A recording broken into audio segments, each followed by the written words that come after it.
Welcome to The Truth About Taxes and Retirement. This podcast is brought to you by SavingYouTaxes.com and hosted by J. Barry Watts. As an advanced tax strategist and enrolled agent federally licensed by the IRS, Barry is uniquely qualified to go deeper into the Internal Revenue Code than most accountants. He understands and interprets its provisions, explaining how they'll help you reduce income taxes you owe so you can direct that previously wasted tax money into tax-free accounts that you can enjoy in your retirement years. Now, on today's episode. Is inflation blowing against the door and rattling the windows of your retirement? Is your 401k now a 301k and headed toward being a 201k? With the stock market sinking like a rock, are you beginning to wonder what the future looks like and whether you'll be able to retire and stay retired? Sounds to me like you need a good dose of the truth. The truth about taxes and retirement, and maybe about money and investing in general. Well, we've got good medicine coming for you. Sit back, put your feet up, prepare to have the cool cream of common sense applied to your economic sunburn by our resident expert, J. Barry Watts, here on The Truth About Taxes and Retirement.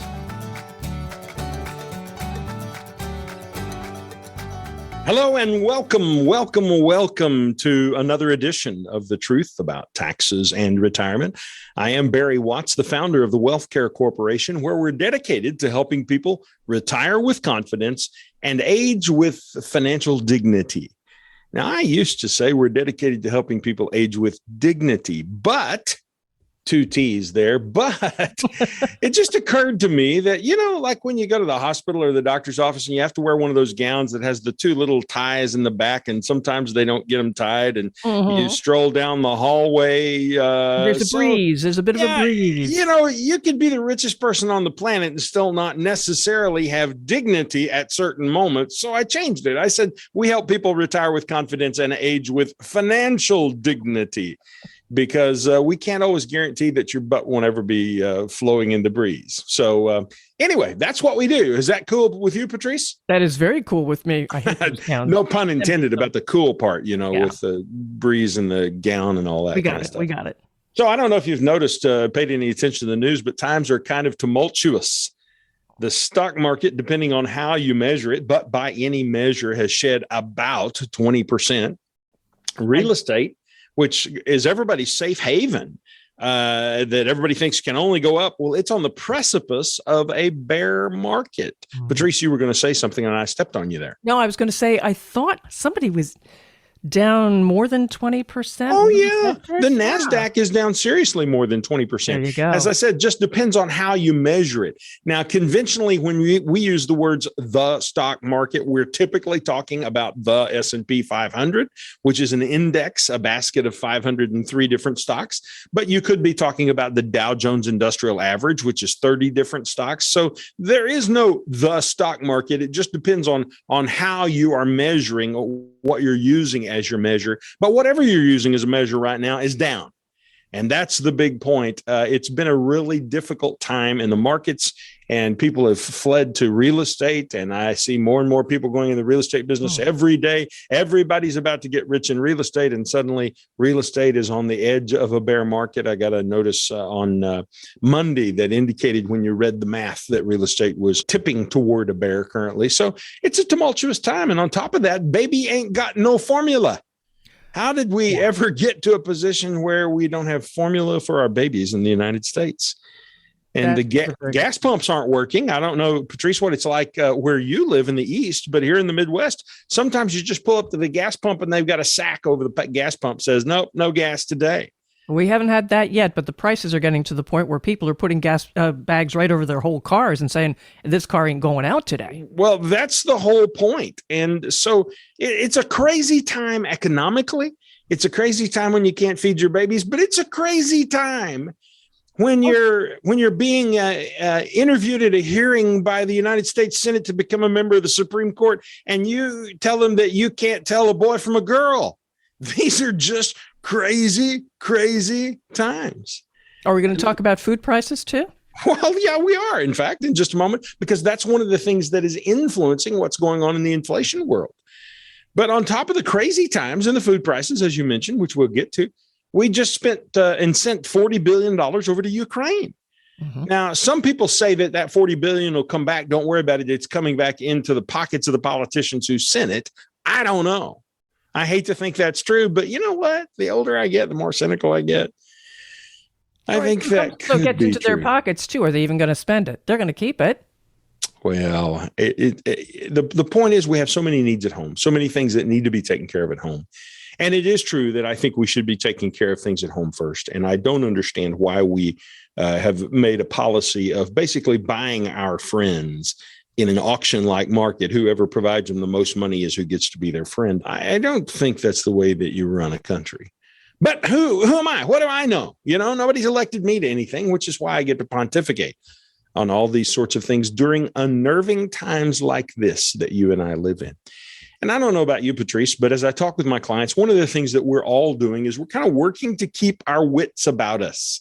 Because if you just absorb all this stuff, it can kind of begin to gnaw at your soul a little bit, make you discouraged about it. And so in the midst of this, we've got to manage our own emotions and our own thoughts. And so I want to give you a little tip about how to do that. When it comes to all the unnerving things that are going on around you, ask yourself two simple questions. Number one, does it matter? Does it matter? Because there's a lot of crap that comes at you every day that is interesting, that you are baited to engage in, but at the end of the day, it doesn't matter. Your opinion doesn't matter. Your speaking on it doesn't matter. Your thinking about it doesn't matter. It's not going to affect you personally directly in the long run. So the first question to ask is, does it matter? And the second question to ask is, can I control it? Because if it matters, but you have absolutely no control on it, well, then effectively it doesn't matter. It doesn't get any of your mental real estate. If you can control it, but it's not important, doesn't matter, then why would you give any mental real estate to it? So unless the answer is yes to both those questions, does it matter and can I control it? Then we aren't going to spend very much time or energy dealing with it. Instead, we're going to focus on things that we can control, things that do matter and that make a difference. So that's going to be the focus of our podcast today. And hopefully it's the focus of really all the work that we do, trying to help people go from all the crazy things going on in the world and kind of zero in on the things that matter and the things that they have some control over. Oh, but Barry, I thought we were talking about stocks and the stock market and the commodities market. And we are. That matters, but can we control it? Well, yes, we can control our behavior toward it. And that's what we're going to speak about as we get on through our podcast today. You know, Patrice, do you know who the wisest man who ever lived reportedly was?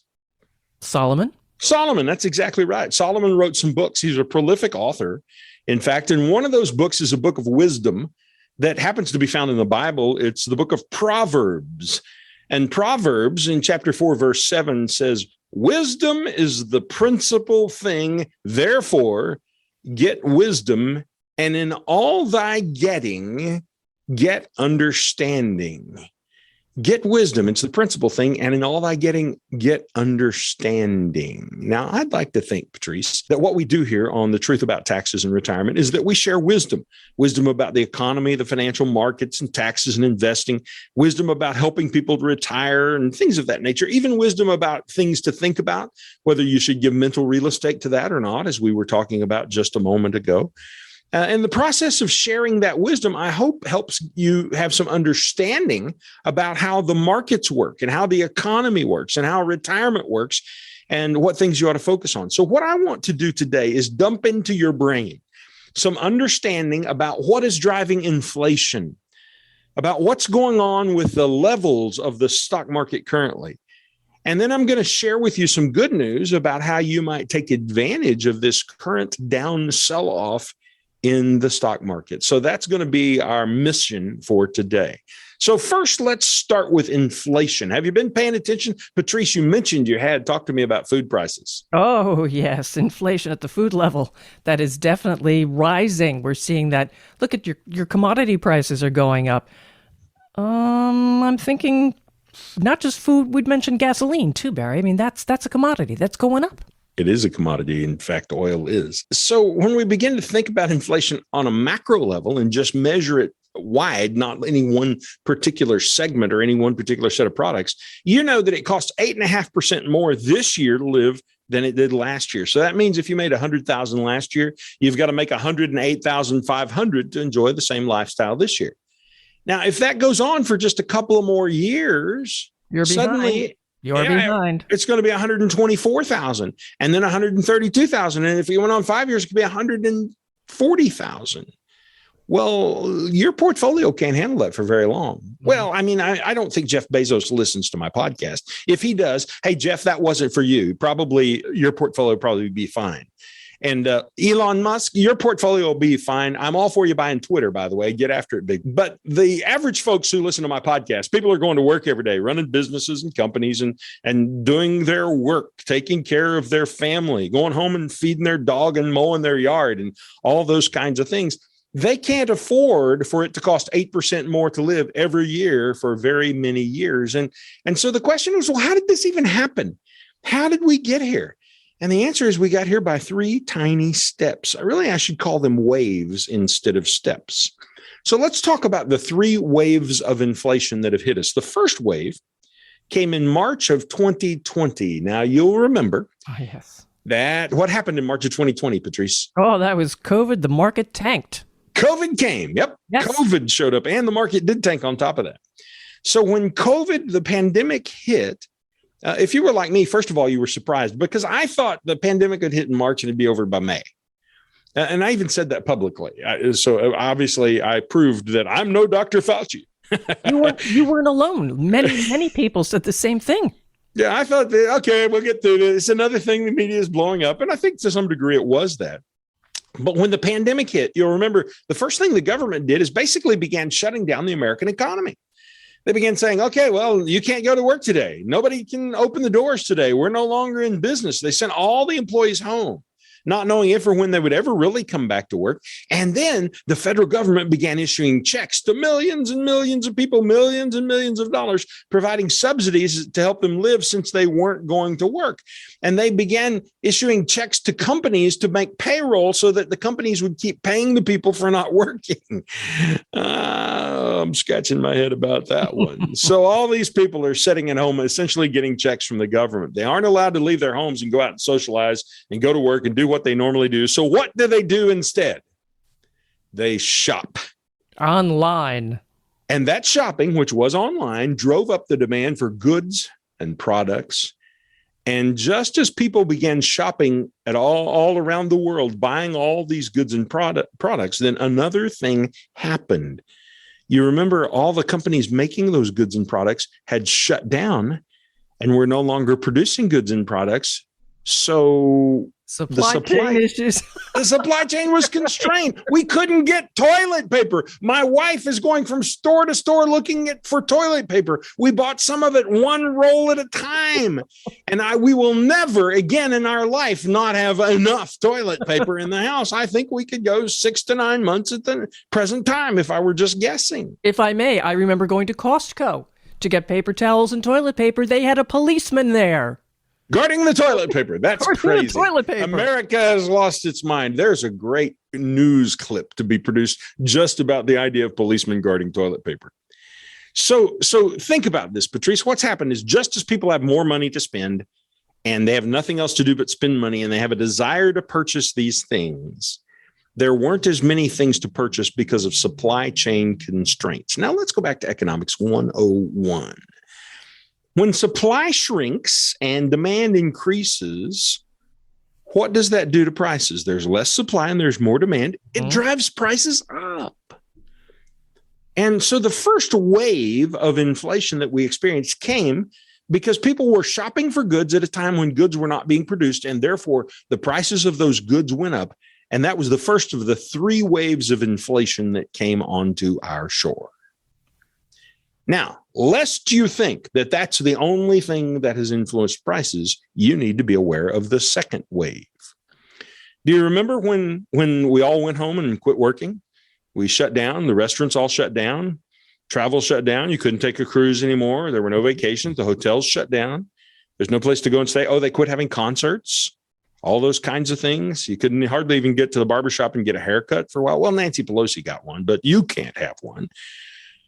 So about a year after the first wave of inflation came the second wave of inflation, because the entire country had been shut down and you couldn't shop at malls or stores for the most part. You couldn't go out to eat. There were no cars to buy. They weren't being produced. In fact, my farmer friends couldn't even buy tractors because the chip that makes the tractor run was not being produced. So they had all these tractors sitting there that didn't have any of these chips. So for about a year, the country was out of business. And then one day, maybe thanks to Florida, I don't know, but one day suddenly people began to take their masks off.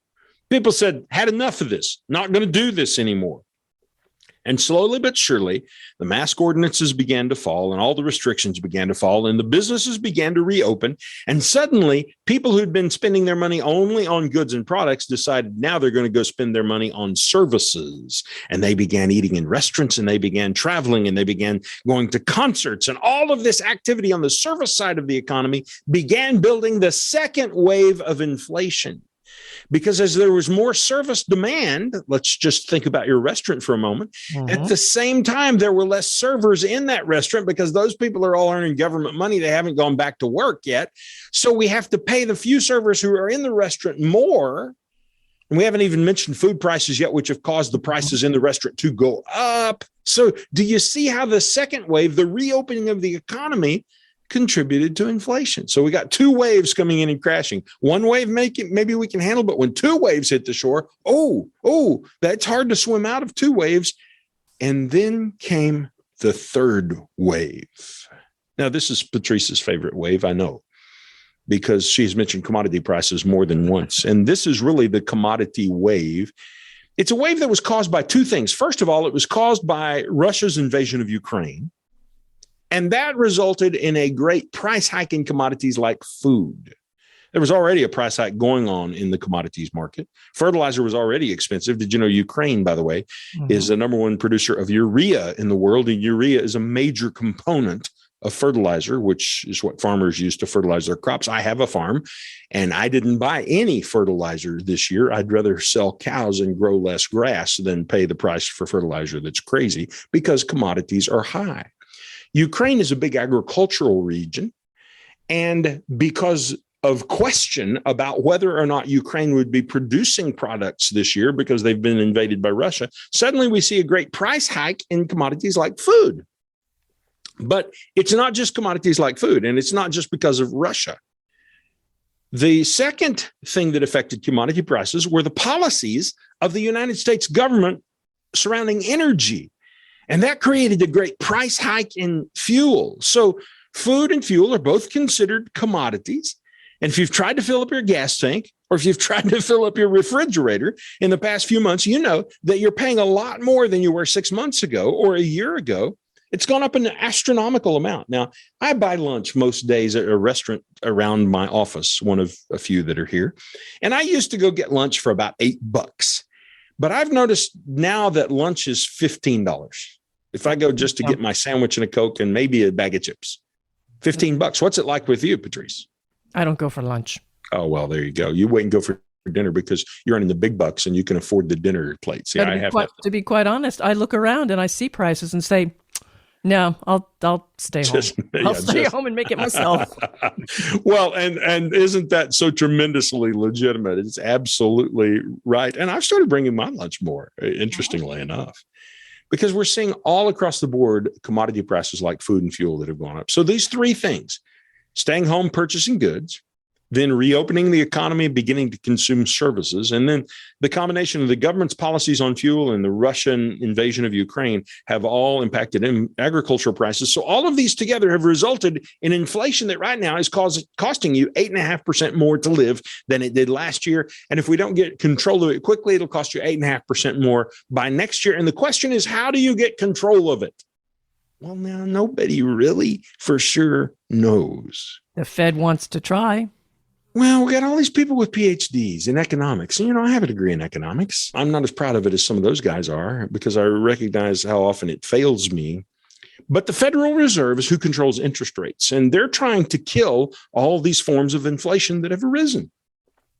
And their goal is to control inflation, to cool inflation off by raising interest rates. Because here's the theory. When people go to buy something and they have to pay a higher rate of interest to borrow the money to buy it, there's the theory that, well, they'll just decide not to buy it because interest is too high. So the effect of rising interest rates and a rising inflationary environment then contributes to stock market volatility. And this volatility is what's causing the markets to swing and go up 2 or 3% today and down 5% tomorrow. It's a phenomenon that has caused everybody to be economically seasick. And they begin to pull back and just leave the marketplace. And they become like Patrice and say, well, I think I'll just eat at home today. Yes. So that's the atmosphere we live in. But what? But what is the volume of trading these days on the market? I've not paid attention. Are that many people really sitting on the sidelines? Well, I think there are a lot of people who are sitting on the sidelines. For example, we are trading 99% less than we did this time last year. Mm-hmm. We still have occasional trades that happen, but 99% less, because what's happened is all of this has influenced stock prices. There's been a divergence between the value of what's going on in the companies and the stock prices. Now, here's an interesting phenomenon. I was just at my favorite Mexican restaurant, speaking of food, in my little bitty town that I live in of 3,000 people, where there is a great Mexican restaurant. And the young Mexican lady who owns this restaurant and works in it, who, by the way, just bought a new home. Good for her. I'm thrilled that they're living out the American dream. I just talked with that when I saw her last week, and I'll be having dinner with her tonight because mom and dad are coming over. And I told them I'd buy them the best Mexican food in Rogersville, Missouri. And so this young lady I was talking to, she said, COVID was really great for us. She said business really boomed during COVID. The takeout? Yeah. All right. Yeah. And it was, so that was really surprising that she was just that blunt about it. But she's like, business really boomed. So what we're seeing is across the board, we're seeing businesses that maybe had been having difficulty during COVID. Hers wasn't one of them, that are beginning to come back to life. And then we've got companies that never had any COVID trouble in the first place. So these businesses are all doing better. They've got higher revenues. And if you've got higher revenues, hopefully that translates into higher net revenues or higher income earned for the business owners. And so the result is these businesses are doing better and better, and they have more what we call intrinsic value. It just means the business is worth more. If we went to sell it, it would be worth more. And it's theoretically that if we went to sell it kind of value that translates into stock prices. I say theoretically because where are stock prices today? They're down, down. So isn't it odd that at the same time that businesses are doing well and becoming worth more and more and more and more and more, that stock prices are going down and down and down and down and down because of this pessimism that has taken over the mentality of people. Now, this zone of pessimism has created what I really should call a zone of buying opportunity, because companies are underpriced today. They're underpriced, or at least they're headed toward being underpriced. And so we are in a zone of opportunity right now when we ought to buy stocks. And the question is, should we buy them today? And we're going to talk about that here in just a few moments. Now, here's something interesting for you when you think about this zone of opportunity, Patrice. Over the past 70 years, by the way, that represents about 25,500 days. Over the past 70 years, about 16,000 of those days have been times when the stock market was down from 0 to 10%. Mm-hmm. When you take any of those 16,000 days and you look out 365 days later and say, okay, what was the stock price doing 1 year later? On average, the average gain in stocks 1 year later after that negative year is about 8.3%. Now, there's no guarantee that the past will repeat itself in the future. But the fact that on average, out of those 16,000 negative days, 1 year later, the market on average is up about 8.5%. So that causes us to just pause a moment and ask ourselves this question: where do you think the markets are likely to be 1 year from now? Well, I don't know. My crystal ball is broken. All I can do is look back at history and observe what has occurred. Here's another way to think about it using a different set of numbers, but the same concept. In the past 70 years, there have been about 800 days when the stock market was down between 30 and 40%. When the market's down 30 to 40%, 365 days later, the average increase in the market is about 14%. So if you're sitting on cash today, the market's down about 20% right now. Maybe you ought to hope that the market goes down another 10 or 15, get us to that 30 or 40% range. So then you can put your cash to work. And history says that potentially you'll be up 14% a year from now. Or do you bite the bullet and say, I'll get in now and I'll just see if it does go down? You've got to stay the course, whatever you choose to do. Don't you, Barry? That's a great question. I'm going to address that in just a second. But I want to give you one more statistic just to mess with your mind, Patrice. Over the past 70 years, out of those 25,500 days, there have been only 31 days that the stock market was down by 50% or more. 31? In 70 years. And when we look out 1 year from each of those 31 days and see where the market is on average a year later, it has increased by 53%. So a big drop and a big bounce. Exactly. So the message that I want you to hear is that there is a current market downturn that is creating opportunity for you. And the question that you've already brought up, Patrice, is now the time to get into the market. Now, I'm kind of famous for saying my crystal ball is broken, and indeed it is. But based on what I'm seeing, I don't think that now is the time to get back in the market. Not yet. But that day will come, and you want to be thinking about that day, and you want to be ready for that day. Now, if you're one of our clients, you already know that we have you sitting on the sidelines in cash preparing for that particular day. And you know that one day, 6 weeks or 6 months from now, however long it is, you'll suddenly see a flurry of activity in your account as we put your money back to work. But not yet, because we're not yet there yet. We're not in a hurry. And we're waiting on the right time. So the question is, when is that right time, and how will we know it when it comes? Well, here's how I think about it. Perhaps this will be helpful for you too. One of the measurements that we use in our work every day is what I call the bull-bear indicator. It ranks the supply and demand ratio of the stock market from 1 to 100. And so 1 is no demand at all, and 100 is maximum demand when times are really good. And often when times are good, we see that number in the 70s or in the 80s. The lowest that we've ever seen it in the past 20 years is down around 24. And that was in the 2000 tech wreck, 2000, 2001, 2002. And then again in 2008, we saw it down around 24. But that number today that used to be at 24 in those bad days that I said in good times was 70 or 80, that number today is sitting at 29. Now that's low. And that data tells us that the market doesn't switch back to true demand until it gets to about 55. So that tells you that based on what we're seeing right now, there's going to be a lot more volatility, and we probably aren't going to climb back above the 55 number for quite some time because we're at 29 today. So we got to move back to 55 before Barry says, okay, everybody get in, here we go.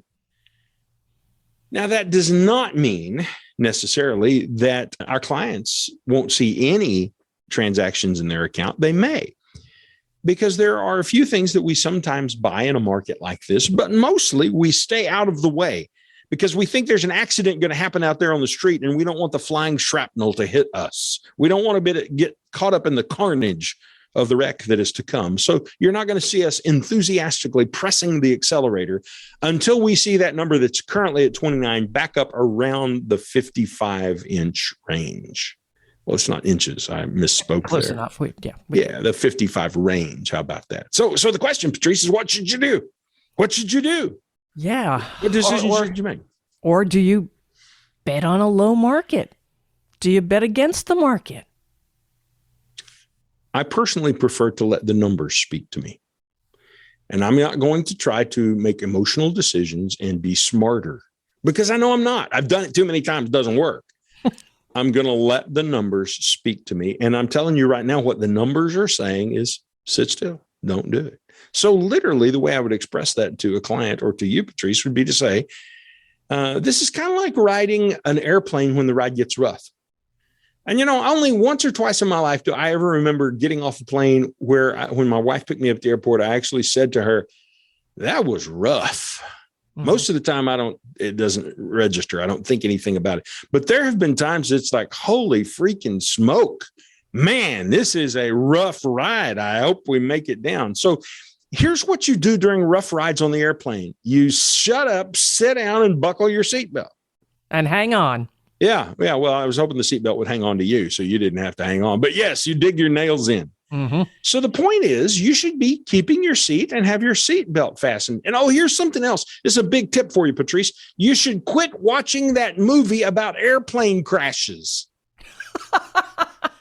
Which, by the way, in this case is the nightly news and NBC and Fox News and CNBC and all those other news and stock market economic channels, because they do nothing but depress you, upset you, and make you think that you should be doing something when what you really should be doing is sitting in that seat with your seatbelt on and letting the storm pass. And drinking. Well, if you choose to drink, more power to you.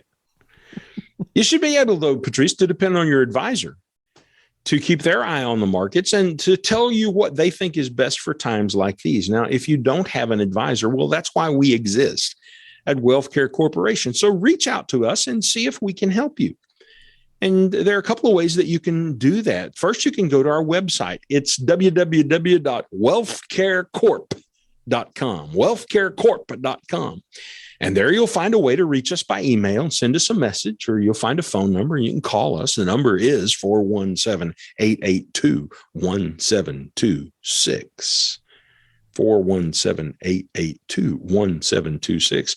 So just go to WealthCare Corp and reach out to us, and we'll see if there's not some way that we can help you. So I had a couple of interesting client experiences recently. One of them was just day before yesterday. And she just blurted out in the middle of our conversation. I've never actually met this person face to face. I've met her Zoom to Zoom. Our entire relationship is a Zoom relationship. She lives up in the north, up on the Canadian border, in fact. And she said, "Hey, Barry, I want to let you know that since we did the things that you told us to do last year, our tax bracket, we went down 2 brackets in how much tax we had to pay." Woo! That's victory. Yes. Good. That's exactly what we want to do. Now, I had a client who was in actually that same day, 2 days ago. And here's an interesting thing. Their account was worth between $1 and $2 million. And their account was down in value by about 2%, while the stock market itself is down about 20%. Now, don't misunderstand. The stock market portion of their account was down more than 2%. It was down about 10%. But we don't have all of their money in stock risky kinds of things. We got some of their money in very safe places that are not affected by down stock markets. So overall, their assets were down by 2% when the market itself was down 20%. Now, that's the kind of client who's going to be able to retire confidently and stay retired with confidence and age with financial dignity, because they know they don't have to be scared about turmoil in the markets. And the little lady in her 70s who sat across the table from me yesterday grabbed my hand and said, "When I came in, I had a lot of questions, but now I feel more comfortable because I see that we really are protected from what's going on in the markets." She said it way better than I could have ever said it. And she certainly captured what we do at the WealthCare Corporation. So if you need help getting ready to retire, pick up the phone and call us. You can go to the website and you'll find all of our contact information if that's what you prefer to do, www.wealthcarecorp.com. If today's episode and the things we've talked about have been helpful and enlightening to you, I hope that you'll subscribe to our podcast so you'll get all of the episodes as they are released. Go to wherever you get your podcasts, look up The Truth About Taxes and Retirement and hit subscribe, and then just go down the screen just a little ways and click on share, and share this episode with someone else who you think might find it helpful. Until the next time on The Truth About Taxes and Retirement, I'm Barry Watts, reminding you that when it comes to retirement, sometimes it's not as important to make money as it is just to keep yourself from losing money.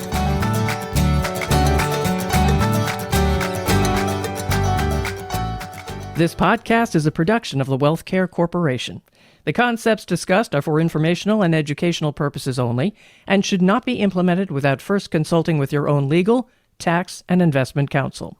This has not been an offer to buy, sell, or invest in securities, and this information is to be taken as educational concepts, not as advice for you specifically. The lawyers like for us to remind you that all investment involves risk, and you could lose money. Past performance is never a guarantee of future results. Tax strategy services are provided by American Tax Strategies, LLC. Investment advisory services are provided by WealthCare Asset Management, LLC.